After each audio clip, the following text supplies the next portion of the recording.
见过洛云剑主。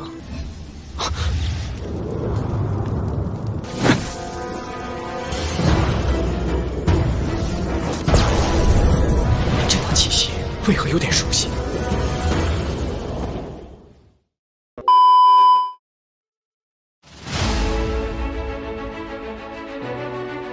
Hai Sobat Movie, bertemu lagi dengan Mimin Yuba di channel Ucap Movie. Gimana kabar kalian semua? Sehat-sehat aja kan? Mimin harap kalian dalam keadaan sehat walafiat ya. Oke, sebelum dimulai, jika kalian suka dengan channel ini, monggo di subscribe, like, dan share ke teman-teman kalian semua sebagai uang parkir buat Mimin beli kopi, oke? Jika sudah, yuk kita langsung masuk aja ke alur ceritanya. Check it out!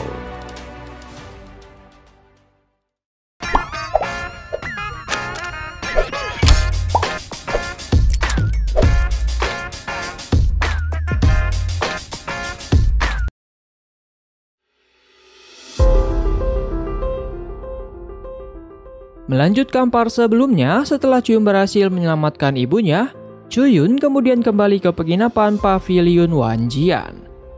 Saat tiba di sana, Chuyun kemudian berkultivasi dengan mengasingkan dirinya selama 4 hari. Setelah 4 hari berlalu, pagi harinya Chuyun pun keluar dari kamarnya. Dan di saat itu dia bertemu dengan Bai Li Guangsheng. Di sini, Chuyun kemudian mengucapkan selamat kepadanya. Karena saat ini Bai Li Guangsheng telah menerobos ranah roh surgawi tingkat ke-6. Terobosan Bai Li Guangsheng kali ini ternyata berkat bantuan hadiah dari Chuyun. Yang mana beberapa hari yang lalu Chuyun sempat memberikan sebuah pil untuknya. Kemudian, karena hari ini adalah hari sebelum kompetisi 6 sekte utama dimulai, maka sesuai aturannya sebelum kompetisi dimulai, Sekte Bintang Kuno biasanya akan mengadakan sebuah penjamuan. Dan penjamuan itu akan diadakan malam ini. Di penjamuan nanti akan dihadiri oleh jenius dari ke-6 sekte utama.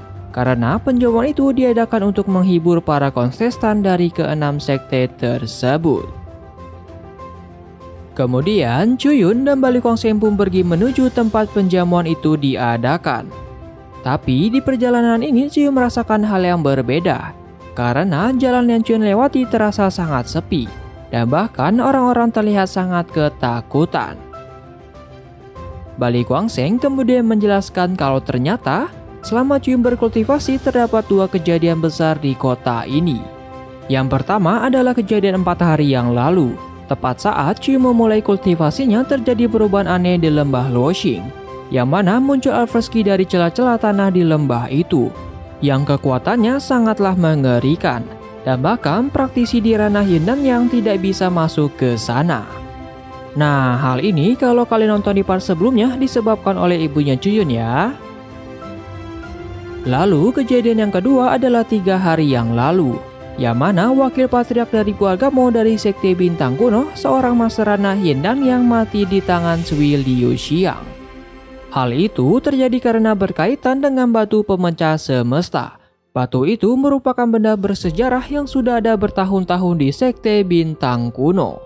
Batu ini memiliki sebuah misteri di dalamnya. Dan bagi siapa saja yang bisa memahami dan memecahkan misterinya, maka dirumorkan bisa melangkah menjadi orang terkuat dan paling mendominasi di dunia ini. Nah, kebetulan 3 hari yang lalu Cui Liuxiang sedang mencoba memahami misteri batu tersebut. Tetapi wakil patriark keluarga Mo mengganggunya. Dan karena hal itulah Cui Liuxiang langsung membunuh wakil ketua Mo dan ratusan tetua keluarga Mo. Serta menyebabkan orang-orang yang ada di sekitarnya terkena dampaknya. Jadi inilah alasannya kenapa jalanan yang Chuyun lewati menjadi sepi. Karena orang-orang masih ketakutan dengan Cui Liuxiang.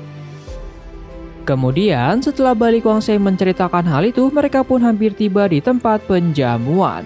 Di sana, Chuyun bertemu dengan Su Mushao yang terampil bermain kecapi dan Su Jinghan yang pandai menari.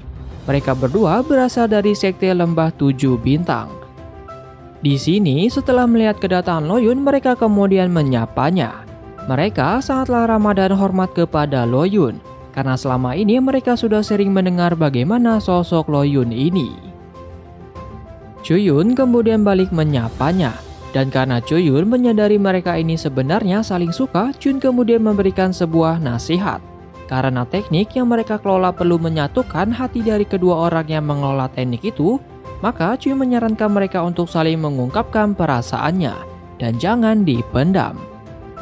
Nah, perkataan Chun ini membuat mereka salah tingkah, dan setelah saling menyapa, mereka pun pamit pergi. Kemudian, di saat Chun mendekati batu pemecah semesta, tiba-tiba Chun merasakan sebuah aura dari batu itu, yang mana membuat dirinya terhanyut ke dalam pikirannya sendiri. Nah, di dalam pikirannya itu, Chuyun diperlihatkan oleh gambaran dari sebuah peperangan. Dan di sana terlihat seorang wanita yang auranya seperti Chuyun kenali.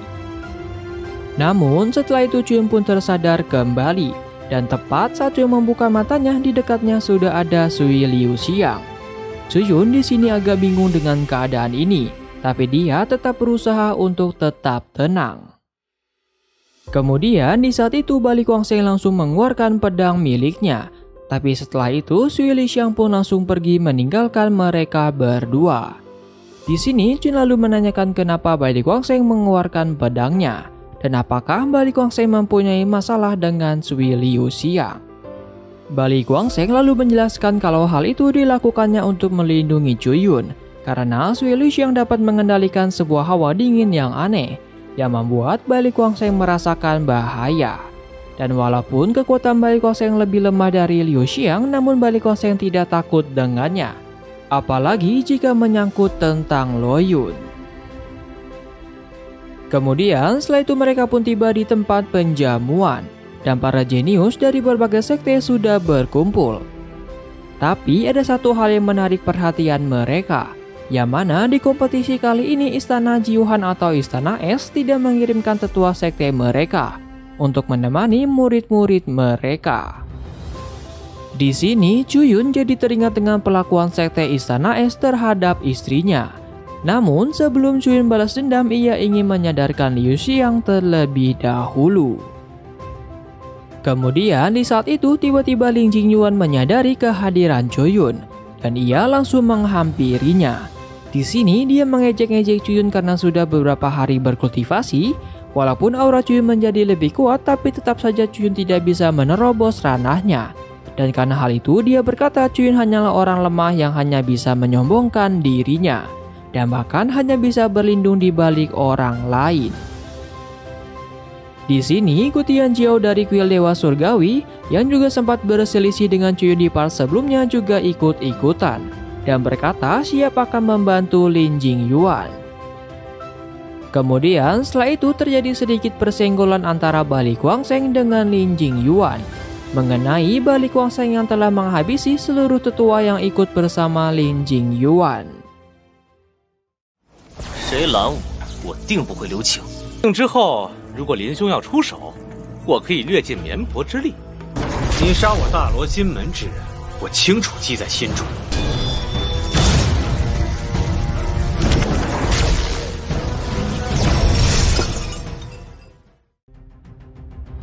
Lalu di saat Bali Kuangsheng ingin mengeluarkan pedangnya, Chuyun kemudian menghentikannya. Dan Chuyun akhirnya meladeni mereka semua dengan berbalik mengejek mereka satu persatu. 确实，一个因为爱慕乱了分寸，则是不断煽风点火，听别人几句挑拨就死死咬着我不放。论愚蠢，你们两人远胜于我。 Di sini, Chuyun juga mengejek Ye Ken Han karena permasalahan sebelumnya. Dan karena hal itu, akhirnya membuat mereka semua marah kepada Chuyun.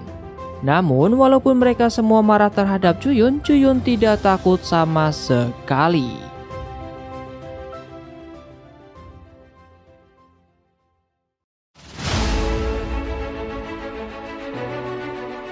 Oke bosku, sekian dulu ya part kali ini.